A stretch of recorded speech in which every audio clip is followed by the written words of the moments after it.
Stroke से हुई देहरादून के सुधीर जायसवाल की मौत, परिजनों ने नेत्रदान और देहदान करके पूरी की उनकी अंतिम इच्छा।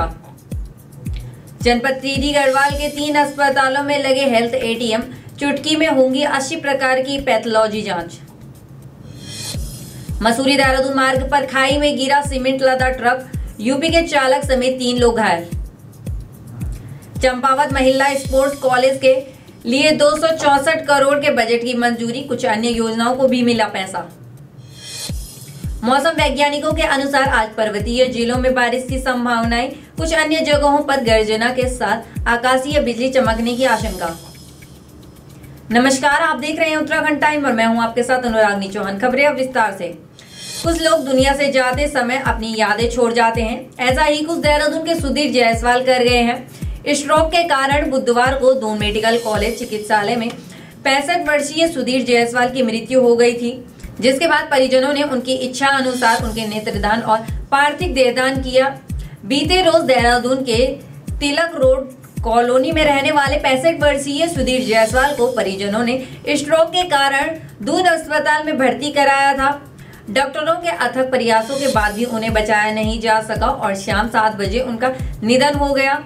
उन्होंने अपने नेत्रदान करने का संकल्प पत्र भरा हुआ था। नेत्र विभाग के प्रोफेसर डॉक्टर सुशील ओझा का कहना है कि परिजनों ने उन्हें बताया कि सुधीर जायसवाल की अंतिम इच्छा थी कि मानव कल्याण के लिए उनका पार्थिव देहदान और नेत्रदान किया जाए, ताकि उनकी आंखें किसी के काम आ सके और उनकी देह का इस्तेमाल मेडिकल छात्रों के लिए किया जा सके।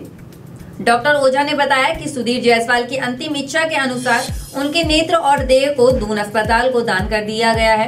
परिजनों की अनुमति के बाद रात 10 बजे दून अस्पताल के DMs doctor NS Bisht, SOTTO Uttarakhand doctor Atul Kumar, doctor Navjot की मौजूदगी में पार्थिव देह से नेत्रदान कर दिया गया, ताकि उनकी आंखों से नेत्रहीन दुनिया को देख सके। इसके बाद 2 कॉर्निया दून अस्पताल की तरफ से SGRR आई बैंक के डॉक्टर श्रेष्ठ प्रकृति और टेक्नीशियन ऋषि को सौंप दिया गया और साथ ही मेडिकल कॉलेज के छात्रों के शिक्षण और शोध के लिए शवदान किया गया।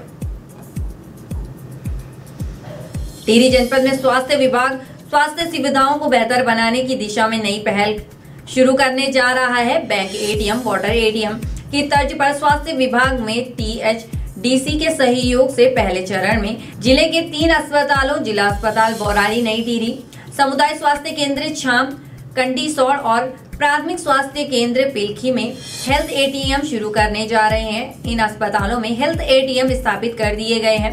साथ ही लैब टेक्नीशियनों को भी मशीन ऑपरेटिंग संबंधी ट्रेनिंग भी दे दी जा चुकी है। उम्मीद है कि अप्रैल माह के दूसरे सप्ताह में जनसामान्य को इन मशीनों का लाभ मिलना शुरू हो जाएगा। बता दें, हेल्थ एटीएम से किसी भी व्यक्ति की 80 प्रकार की पैथोलॉजी जांच हो सकेंगी। इसके लिए व्यक्ति को अस्पताल के लैब में जाने की जरूरत नहीं पड़ेगी। मुख्य चिकित्सा अधिकारी टिहरी डॉक्टर श्याम विजय बताते हैं कि हेल्थ एटीएम में संबंधित व्यक्ति अपना नाम, आधार, मोबाइल नंबर जैसी जानकारी फीड करके इसके बाद उसे क्या पैथोलॉजी जांच करानी है उसको फीड करना होगा। यह सभी जानकारी हेल्थ मशीन के डेटा रीडिंग पर पहुंचते ही जांच रिपोर्ट स्क्रीन पर प्रदर्शित हो जाएगी। इसे मोबाइल पर भी डाउनलोड किया जा सकता है। इसके बाद सामान्य जांच के लिए व्यक्ति को लाइन लगाकर इंतजार करने की जरूरत नहीं पड़ेगी। वहीं जांच रिपोर्ट प्राप्त करने में भी कम समय लगेगा। स्वास्थ्य सेवाओं में गुणात्मक सुधार के लिए यह योजना कारगर साबित होगी।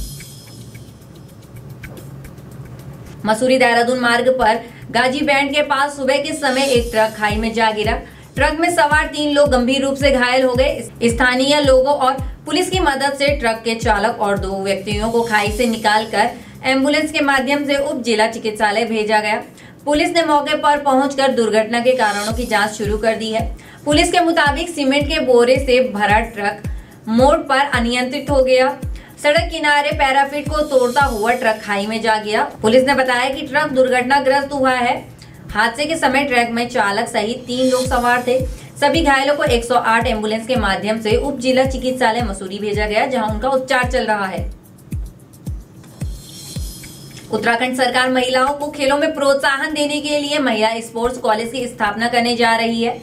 खास बात यह है कि स्पोर्ट्स कॉलेज चंपावत जैसे पर्वतीय जनपद में निर्मित किया जा रहा है। इसके लिए मुख्य सचिव की अध्यक्षता में व्यय वित्त समिति ने अपना अनुमोदन दे दिया है। व्यय की समिति ने इसके अलावा विभिन्न प्रस्तावों पर भी हरी झंडी दी है। बता दें, उत्तराखंड के पर्वतीय जनपद चंपावत में जल्द ही महिला स्पोर्ट्स कॉलेज की नींव रखी जाएगी।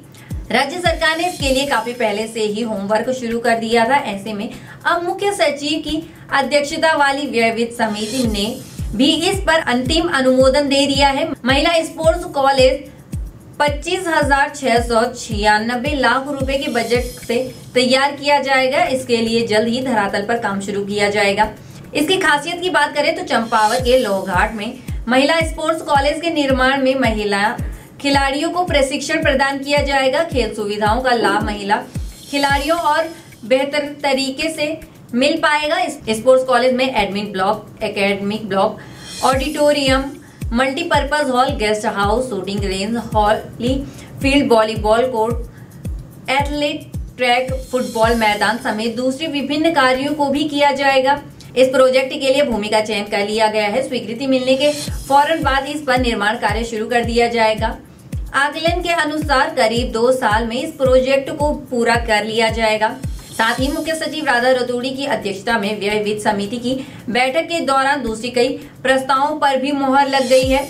इसमें 1,672 लाख की लागत से उत्तराखंड औद्योगिक एवं वानिकी विश्वविद्यालय जो कि भरसार में है, मुख्यालय की चेन लिंक फेसिंग के कार्य 1,200 लाख से उधम सिंह नगर में प्लेटेड फैक्ट्री का निर्माण कार्य और 2,050 लाख रुपए के IE सिटकुल हरिद्वार के अपग्रेडेशन का कार्य और 3,026 लाख रुपए के राज्य आपदा न्यूनीकरण मदद के तहत देहरादून में मसूरी मोटर मार्ग के 25 किलोमीटर में भूस्खलन को रोका जाने के लिए सुरक्षात्मक कार्य के प्रस्ताव शामिल रहे।